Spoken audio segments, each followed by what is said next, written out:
CLS Market Review for the week of January 20th, 2014. I'm Matt Santini. It's easy to become complacent when things are going really well in the markets. The same is true in life. How many times have we heard that no news is good news? We were hard-pressed to find asset classes that didn't perform well in 2013. And those that didn't, most bonds and commodities, have presented future value and continual diversification opportunities. For more information on that topic, I invite you to read our latest edition of Directions on clsinvest.com. With underlying economic data points on what seems like cruise control, it has become apparent that complacency has become commonplace. As we discussed last week, even the 2014 debut of the non-farm payrolls jobs number, which was significantly below expectations, failed to roil the markets. I think a cautionary tone is warranted, not because a crash is pending, but simply because, as a recent survey highlighted, there are very few bears, only 29% to be exact. The American Association of Individual Investors, AAII, says that a ratio skewed to that degree is reaching bullish extremes. They call this extreme the complacency zone, and they also consider it a sell signal.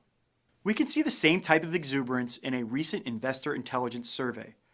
Responders came in overwhelmingly bullish at 62%, while only 15% of responders cited bearishness.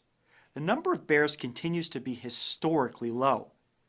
The bull versus bear ratio at 3.0 or higher has not always forecasted favorable near-term future results historically. One other metric that is worth noting, and the one that I deem as the most complacent of all, is that of current market volatility, or lack thereof. The volatility index, or the VIX, has been on a downward trend since September of 2011. In fact, it has been the inverse of the S&P 500. Finally, the last metric that also should not be ignored is the CBOE skew index.